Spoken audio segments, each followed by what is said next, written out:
there, guys. This is Super Ty. I'm here with Comic Book Brando, and we're going to be talking about all the cool books that are coming out tomorrow, May 17th. All those sweet reads. Yeah. For New Comic Book Day. So, as usual, if you want to talk to us, just leave a little comment down there, and we'll answer it in the realest of times. In the promptest of manners. Yeah. So let me get this guy all going here. We'll say hello. Dab nabbit. Every time. Every time. Every time. I swear. I'm very analog, guys. I apologize. You must listen to your phone. I do. So I'm going to start us off with a book I've been looking forward to for a long time. It's Generation X #1. I'm really stoked about this because it's not about the world changers, and it's not about, like, you know, the big hitters. It's more about the losers of the X-Men universe, you know, like Eye-Boy and stuff like that. So Jubilee gets her own team, and she's trying to corral them all together to, you know, make something out of them. So I'm really stoked about this. So if they were truly Generation X, wouldn't they be, like, 40 and sad? Yes. They are sad, but they're not 40. Well, they're just moody as But teenagers. aren't all characters just kind of ageless anyways? Sure. Yeah. Just change their name to Generation... I don't know. I remember. Yeah. Generation Old Republicans. The Flash, #22. This is the fourth and final part of the Button. Now, the very familiar-looking happy face Button with blood on it has appeared in the Batcave, and Batman and the Flash have gone on a strange journey to try to determine what it is, who left it there, what is going on. Yeah. And now the Golden Age Flash shows up. Jay Garrick appears, and here we are. We've got more strangeness happening. The mystery deepens, Oof. and we finish off with some question marks. So, check this out. My next one is Punisher #12. This is kind of the end of the very big story arc that's been going on in all the previous 11 issues. Frank's old army buddy, Olaf, and him are having this big showdown in this giant Iceland, or not Iceland, not the country, in this icy wasteland. That's what I'm meaning to say. As usual, it's very violent. You get to see a couple of the shanking motions from knife fights and stuff. So I really want to see where they're going to go after this, because it's been kind of a big story for the past year, and now it's coming to an end. Written by our good friend Becky Cloonan. This has been an amazingly good Punisher series so far, so hopefully they will keep the momentum going. Nice. 4 Kids Walk Into a Bank. One of my favorite Black Mask titles. Doesn't come out as often as it should, but it's really good. So if you've been missing out on this title, this week you'll be able to get caught up. It's pretty cool. There's a bunch of hoodlums that have talked a guy into being involved with the bank robbery. Problem is, his daughter, and her friends know about it, and they obviously don't want that to happen. But what can a couple kids do about some skeezy bank robbers? Find out in this fine read. Now, is that the end of the story arc, or is it? It is not. Okay, This is still going. Still going. 4th issue, and more to come. Yeah. It actually ends off on kind of a like, oh, here we go. Oh, okay. moment, so So it's ramping up. yes. My next one is X-Men Gold #4. As you can tell by the cover, it's the return of a certain, saucy character, Gambit. Not saucy. That's a weird word. I'm sorry. The incorrect choice. Yeah. Sorry, I'm a little sleepy. That's Saucy Gambit. That saucy Gambit. That's the name of our new album. The Saucy Gambit. We should also make a board game out of that album. So anyways, Gambit shows up. He has some stolen nanotech, and also there's some good chuckles happening in this when the X-Men face off against the Serpent Society. So I thought that was pretty great. All the X-Men books that are coming out right now are really good, and they're also coming out really fast. So I think issue 3 came out last week of this, so now we're on to issue 4, and it's just popping back and forth really quick. So R.B. Silva is the artist now. Yeah. Cool. I think he's doing like the next 3 issues, and then they're going to go for another artist after those 3. Oh, right on. So, yeah. Oh, that old Serpent Society. Oh. Doesn't matter. Sweet Christmas. It's Luke Cage #1. Now, if you're a fan of the television Netflix program, this is going to be a Luke Cage kind of more along your style. tough as hell, bulletproof, and a man of the people. So something happens that takes him to his past. The man who made him who he is has died.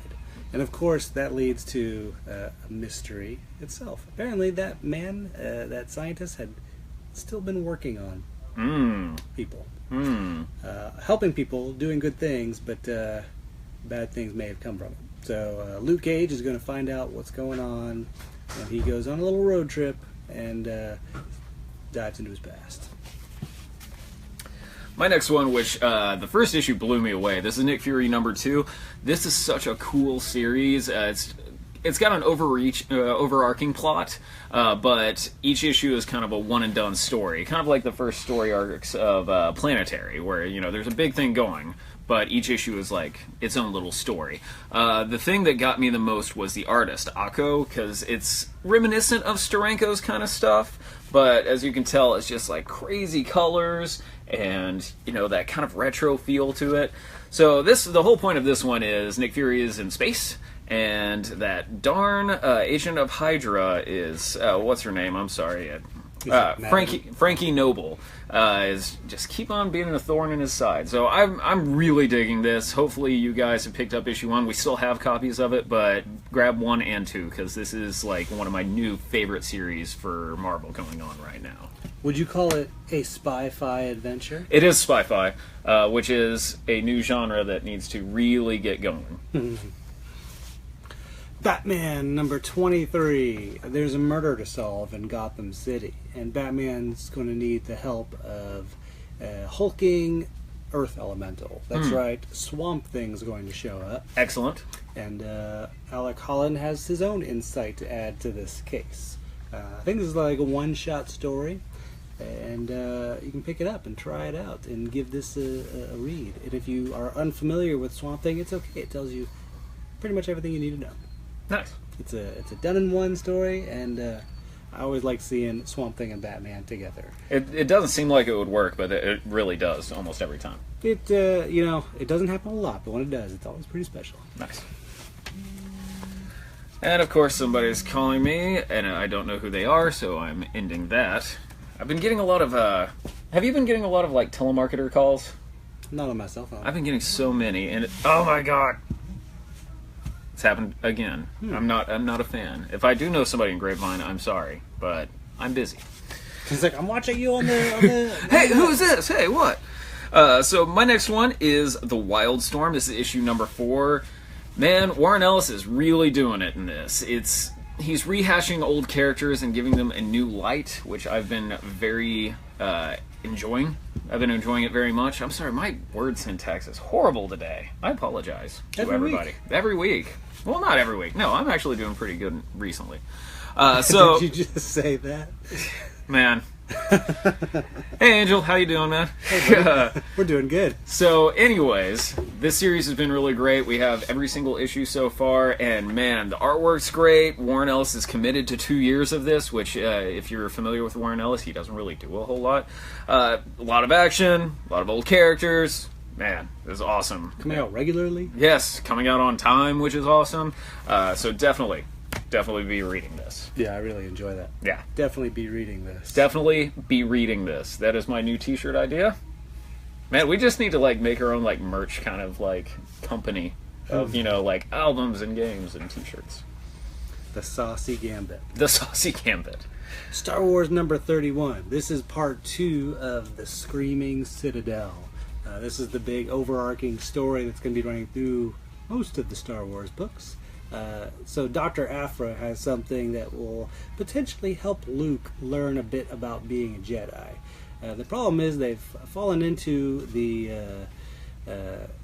entertaining room of a vampiric kind of lady. She's a queen who is feasted on the souls of the Jedi and finds them to be quite delightful. Say what? Yeah, I know. And that's a pretty, that's a sticky wicket, to reuse that phrase. And as you do. As I do. I like it. So things are not exactly the way they want them to be. maybe they need some help from some friends. And maybe Han Solo on the cover has something to say about that. So give this a read. I'm really digging this storyline, and I think you will too if you're a Star Wars fan like me. Okay, so I had to change it over. We were watching last week's video. That's what we were watching. So I was like, I'm wearing a gray shirt today. Good call. Yeah, so now we're back on this.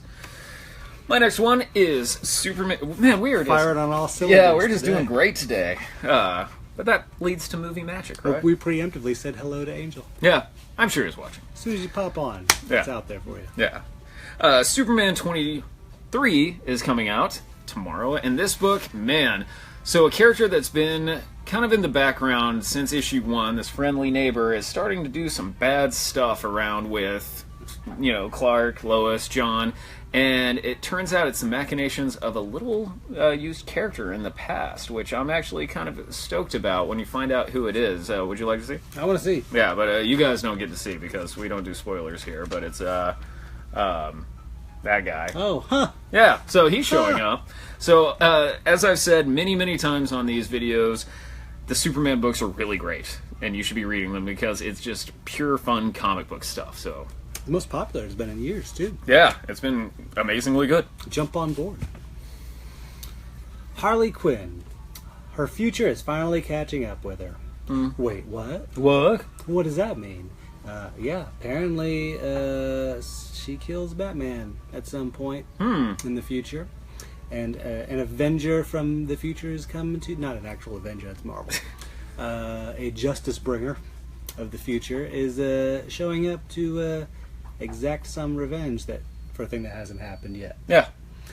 So give this a read. Plus it features the Paul Dini and Amanda Connor? Jimmy Palmiotti. Oh, Palmiotti. Backup story with classic Harley Quinn and the Joker. And look at those kittens. One of them has a grenade. That's why I don't trust cats. My next one is Super Sons number 4. This is kind of the ending of the story arc that's been going on with Kid Amazo. If you guys remember during, a while back. Grant Morrison's story. Or no, that's a Mark Millar story. Well, it's not that Kid Amazo. This in a Justice League book, there was an Amazo virus that happened, and this family got infected with it, and this kid takes on the mantle of Kid Amazo. There's also robot fights, and there's also, Lex Luthor showing up, Superman Lex Luthor, in his battle suit. So this is also really fun, mostly just because of the way Damian and John talk to each other. They do not like each other at all. They're pretty snippy. And I kind of like that. It's more fun than anything. So definitely be checking this out as well. Definitely be checking this out. And I'm not great today. So, hey, Cedric. You're great every day.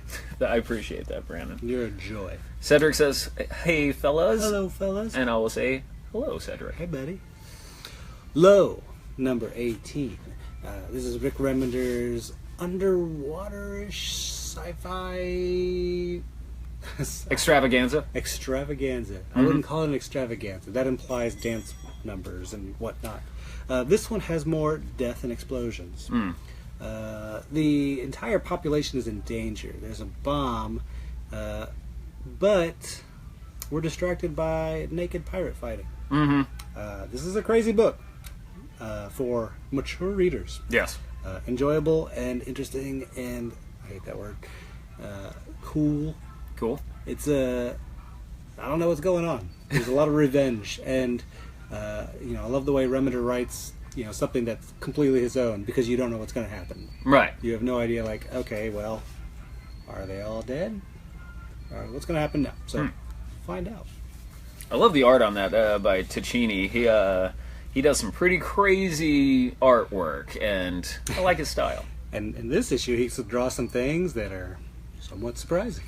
Well, they worked on this really great book called The Last Days of American Crime a while back, which was amazing. So if you guys like Rick Remender and you want to try something a little bit older of his, definitely check out The Last Days of American Crime. It's actually awesome. One of my favorite Remender things, if not my absolute favorite. That's how I got into him. I was just like, oh, what's this biz?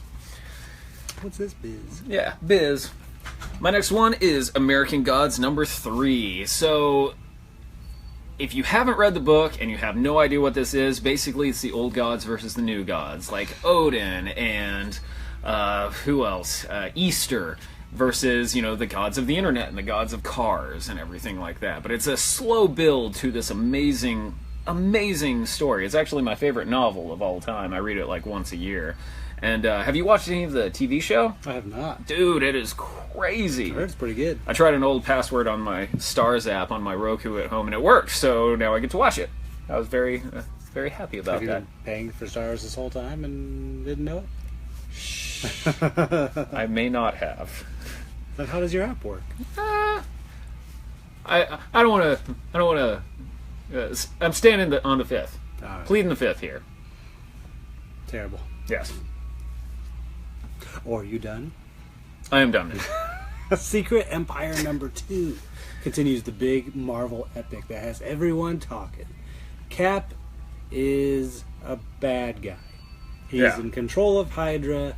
He's done terrible things in the name of taking over the world. Mm-hmm. Most recently, he's bombed Las Vegas. Mm. Unforgivable crime. One of my favorite cities. He's destroyed it. And they're just trying to find survivors. There's a few. Things are terrible. Things are bad. There's a underground resistance. There's heroes in the... I almost said Underdark. What's it Dark called? Force. The Dark Force. A lot of the New York heroes that we'll come to know as Defenders. Mm-hmm. And, yeah, and there's some Avengers that are like, well, what are we going to do about this? Yeah. And Natasha's pretty sure she needs to kill Captain America. So, big surprises in this one. Take a look. You know, if I can get on my high horse for a second here. Please. A lot of people are, you know, kind of boycotting Secret Empire because they're just like, oh, Captain America can't be a bad guy, but it's a good story. I'm digging it. Like, you know, you got to have conflict. I mean, you know, it's character development. It's all this other stuff, and it's just really well written. And like a lot of people that I've been seeing on Twitter and stuff, you know, they'll be like, oh, I'm boycotting this, and somebody will be like, oh, well, have you read anything leading up to it? And they go, no. Nope. And so, you know, you got to take chances in comics, and you got to take chances while reading comics too, you know? It bothers me that people are just so negative. The opinion of someone who gets their stories from reading the Wikipedia. Yeah, it's just not interested in what you have to say. Yeah, it's like if you're, you know, somebody hands you the Odyssey and just be like, oh, well, I don't like old books. You know, just read it. You know, Black give it a and shot. white movies. Yeah, you know, give it a shot. I mean, it's a really good story, and it's keeping me like, you know, in it. Pretty fascinating seeing the superheroes with this dilemma, like, you know, the greatest of us is Yeah. now the worst. Yeah, so I mean, like, that makes a good story. Guess Conflict. what? It'll probably end up with Captain America being a good guy again. What? I mean, he died before, and it's not even the first time he's been an agent of Hydra. I mean, come on. It's like flipping out that he's like, he can't be a werewolf. Yeah, Capwolf was awesome. No. I don't care what anybody says. No, it really Capwolf was wasn't. awesome. It was really bad. So, anyways, terrible. that's my little, you know, diatribe going on right now. Just give comics a chance that you've never picked up before, and even if you're like mad about the story arc. I mean, See, you're nicer about it. I say, like, if you don't read it, shut up. yeah. No one cares about your opinion. So, anyways, I'm more interested in what people who have read it have to say about it. so diatribe over. Thank you for humoring me. My next one is Night Owl Society #2, written by our friend James Venhouse. He came down and did a signing with us. I got to talk to him. He's a really nice guy, really awesome fellow, and he's a great writer. This series is about, in the school, the chaplain of the school gets murdered by this mob boss. And the mob boss just happens to be the father of one of the kids. And so this kid, who knows his dad is a bad guy, is getting all these other kids to try and, you know, cause some mayhem towards the mob boss. So definitely check this out. I've been digging it. I've been loving it a whole lot. Pretty dark stuff. I mean, it's a great story, but man, there was this one scene in here I was just like, ah, jeez. So, check it out. Be reading this. Kim Reaper, issue 2. When last we saw Kim, they were facing off. I forgot the other girl's name. Sorry. It's Becca. That's right. When last we saw Kim and Becca, they were facing off against a big burly dude with cat armor. Yeah, that's the best way to put it. From there, things get weirder. They go to a carnival, a ghost ship, and more. So check this out. This is a fun series. It's very sweet. Becca definitely has a crush on Kim. Maybe Kim has a crush on Becca. We'll find out. Keep tuned in. It's hard having a crush on someone who is a Grim Reaper. Yeah. I would imagine. I never have. I don't know. Abilene was weird. I think I might have. My next one is Curse Words number 5. This is the end of the story arc, and this is one of my favorite books going on right now. I mean, Charles Soule, amazing writer. Ryan Brown, great artist and writer as well. If you don't know what this is about, there is a character named Wizard, and he came to Earth, and he was supposed to take it over, and he decided, hey, I kind of like it here. So he's just kind of this wizard for hire. And somebody is after him, the leader of the wizard world. Not the Wizard world. And he keeps on sending these wizards to fight him, and, beards are lost. There's a koala that talks. There's a lot of things happening in this. That's all I'm going to say. I'm not going to give anything else away because everybody should be reading that. It's funny. It's genuinely funny. There's, a lot of gut laughs that has happened in this for me. So, yeah, it is very awesome. And a lot of revelations are thrown out in this. And the last thing I'm going to say about it is you have a living anthropomorphic Eiffel Tower fighting. So, I mean, come on. How do you argue with that? Not a thing you see in most comics. But it should happen more. It should.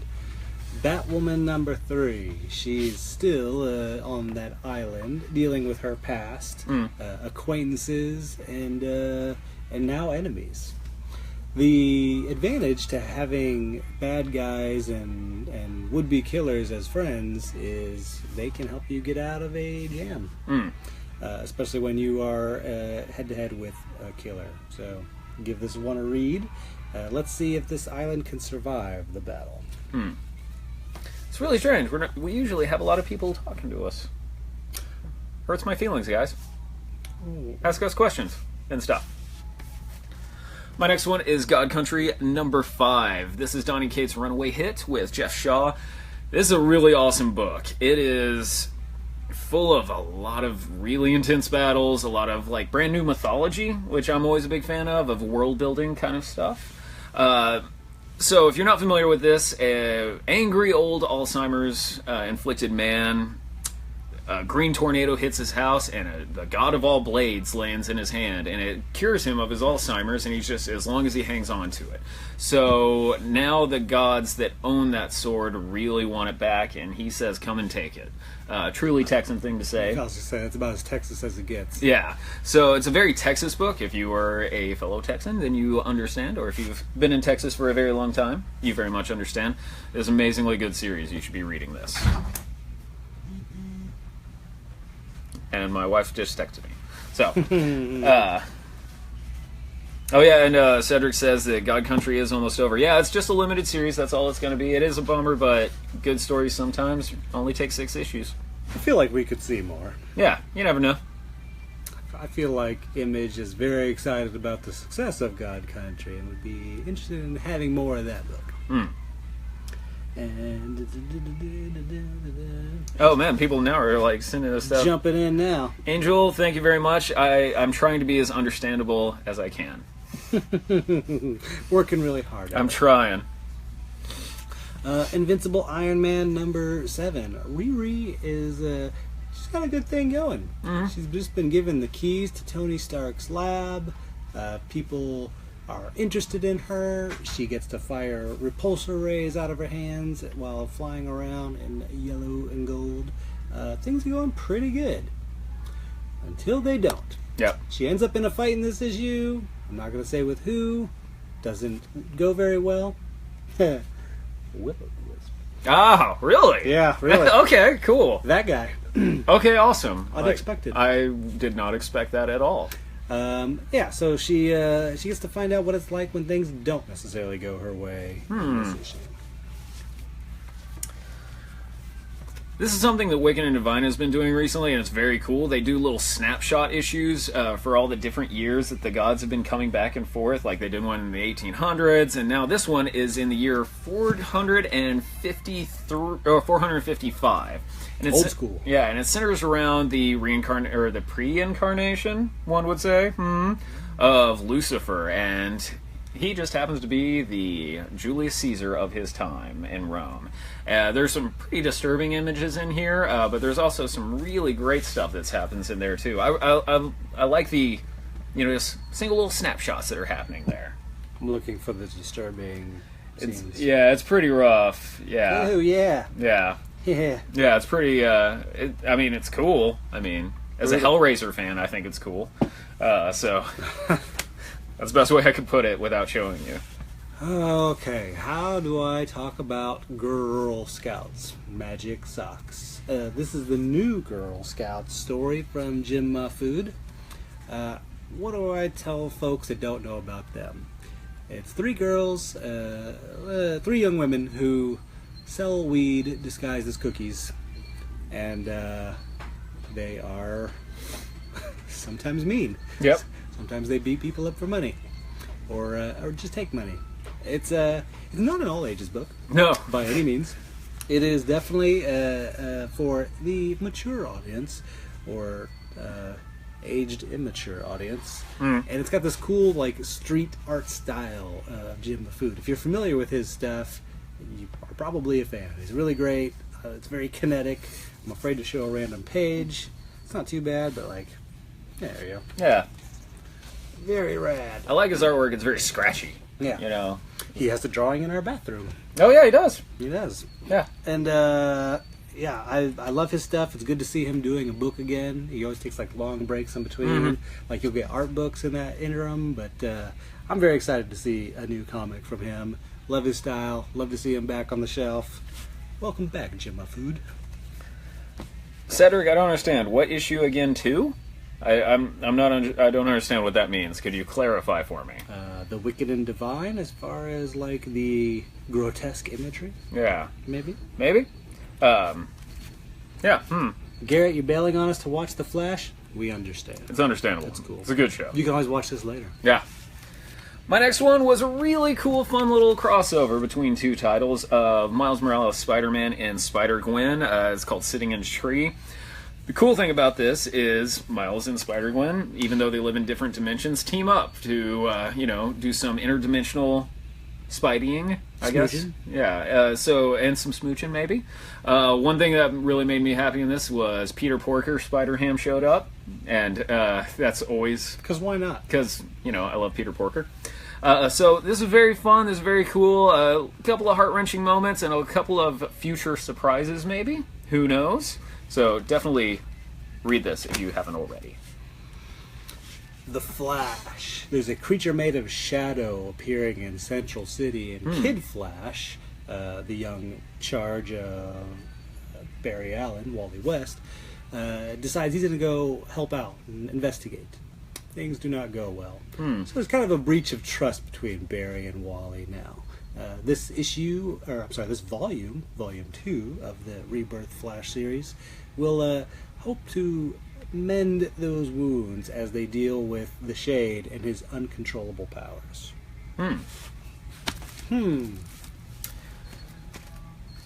Marvel. Cedric says Mahfood's book. Girl Scouts. It's like the second volume? Yeah, second volume of it. I think it was one volume previous. One or two. One, I'm pretty sure. My next one, one reason I love Marvel is they do these little things, these little OGNs, these original graphic novels. They had a Warren Ellis Avengers one. They also had I believe it was Mike Carey XMen one. We had a one for a special over at Sidekick, the Spider-Man one. So, of course, they have to do a Deadpool one with the original creator, Rob Liefeld. I can't look through it because it's sealed up. So, basically... There's a little-known villain of Deadpool's showing up called Thumper, and Deadpool might need a little bit of help there from his old-school, New Mutants buddies of Cable and Shatterstar. Shatterstar. Thank you. Sorry. Goodness. And some Domino action as well. So it's written by the XMen '92 writers, so it's like that kind of like period piece. Yeah, exactly. So I'm a really big fan of these original graphic novels because you don't have to read, back issues to understand what's going on there. It's just, this is the story. Cool. Go. And, so I'm glad they're still doing this. Free Country, A Tale of the Children's Crusade. This collects all of Neil Gaiman's Children's Crusade, the 1 and 2 issues, with some new material in the middle. You got like a middle story based off of Gaiman's Excuse me. Sorry. Story ideas. This is a book that's been out of print for a long time, and a lot of it's never been seen print at all. So give this a read if you're a fan of the man. It is a really cool, like, early days of Vertigo storyline featuring Tim Hunter and a world where grown-ups not really a thing there. Well, and it's pretty cool because it throws in a lot of the kid characters from Vertigo, like Dead Boy Detectives, and Dorothy from Doom Patrol. She shows up, so it was a really cool, like, superstar book, but for the kids of Vertigo. Which is odd considering it's a mature label. Yeah. But interesting storytelling. So, Maxed Out Volume 3. This is the third and final volume that was recollecting all of the Max volumes because the Max has actually been out of print forever until they started doing these Maxed Out volumes and Max Maximized. If you're not familiar with the Max, this is probably my... No, this wasn't probably. This was my favorite Image book when Image first got it started. This was the, second round of Image books when, they first got started after Youngblood and all that stuff. So... it's a really insane book.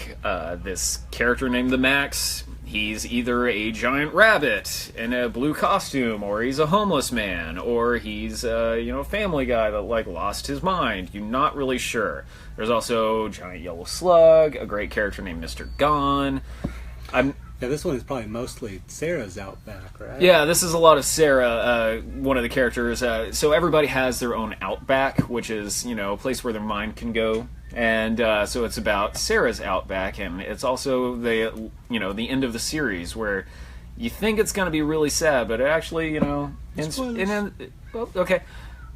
It's an exploration of self. Yes. Through a weird superhero lens. Yeah, that's a good way to put it. I'm a big fan of the Max as well. I was curious to see if they had added the Friends of the Max 3 issues. Nah. Those are not in there. Which is fine, because they don't really have anything to do with the Max. So. Yeah. Besides, he sort of, introed the book. Yeah. Neil Gaiman, The View from the Cheap Seats. This is a collection of non-fiction works from Mr. Gaiman, and hits all sorts of different topics, from music he likes, comics, bookstores, his experience in the 2010 Academy Awards. So you get a lot of reflections on things that are important to him. And seeing as he's one of our favorite writers here at the store, we like to carry his prose books as well. So we are sure that you will enjoy his stuff as well. And he's kind of all over the place now with American Gods. Yeah. So pick this up. Okay. As y'all have probably seen in the past couple of videos, I'm a really big fan of Invincible, the little book that could, and the little book that will show you, wow, this is a very violent book. So this collects a whole lot of it. It's actually issues 121 through 132. So it's 2 story arcs that happen in here. The robot, the character, he takes over the Earth, and it's not really that bad of a thing, except for... Invincible himself, but it also includes the reboot storyline, which was just a heartbreaker. So definitely check this out. They do these really cool hardcovers. This is volume 11. I'm guessing volume 12 will be the end, because it's ending. The next issue is actually coming out tomorrow also as well. I just didn't grab it. So, amazingly good stuff. Wordplay is the all-ages book by Ivan Brunetti. That's a weird thing to say if you're familiar with the works of Ivan Brunetti, but yes, this is an all-ages, actually early learners book, level 1. This is all about compound words. So, notebook, and wordplay, and that kind of thing. He's a cartooning genius. Usually it's applied towards shocking, terrible, wonderful things.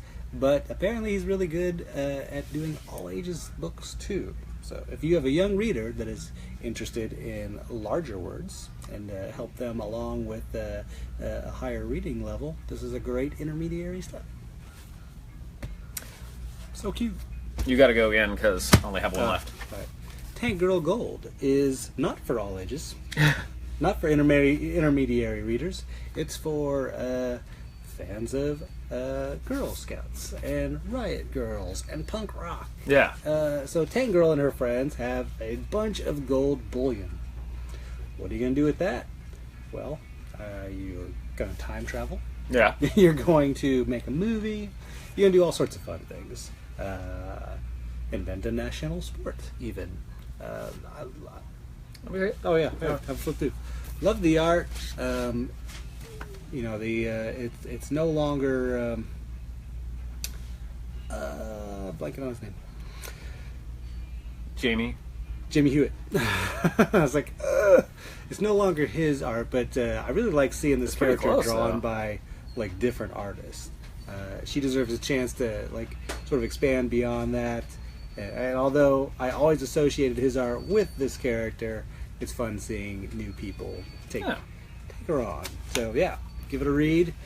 She doesn't always look like Alfred E. Newman. That's just for the cover. Yeah. Good stuff. So my last one, as always, is the Sidekick Special of the week. I'm going to go off of wordplay here for a second. For younger readers, this is the Marvel Universe Avengers United. It's a little digest book, and it's good for all ages. This is really great if you want to get kids reading.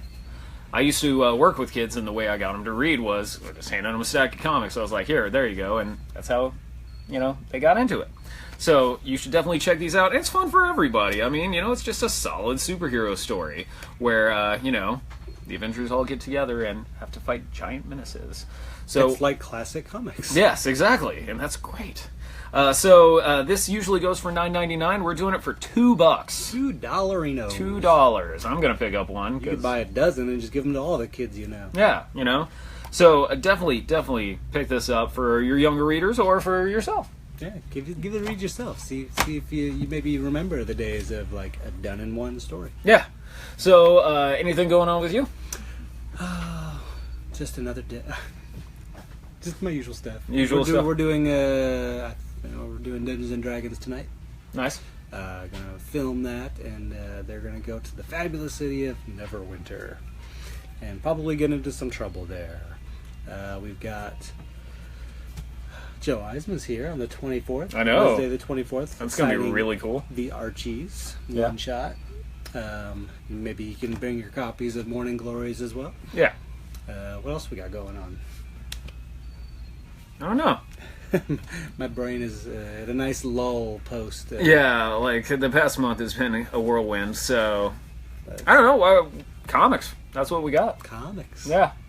I still am recording my podcast, Taiwan On. So if anybody wants to jump on that, just shoot me a message at SuperTyDenton1 on Twitter. So looking ahead in the future, June 3rd is Wonder Woman Day. It is. We'll have some free Wonder Woman comics to hand out, and we'll have a Wonder Woman costume contest. So, nice. Start getting your bracelets and tiaras ready. Yeah. Nice. Capes or what have you, whatever version of Wonder Woman you want to be, whether it be Linda Carter, Bombshells. We are excited to see some Wonder Woman cosplay and support the most powerful princess in comics history. Nice. And I'm really stoked about the movie too. It's gonna be awesome. Hopefully. So I guess that'll do it for us. You can follow me at SuperTyDenton1. You can follow you at Comic Book Brando. You can follow both of us at Austin Books, and we will catch you next time. The time of next. Pick this up. It's great. It's $2.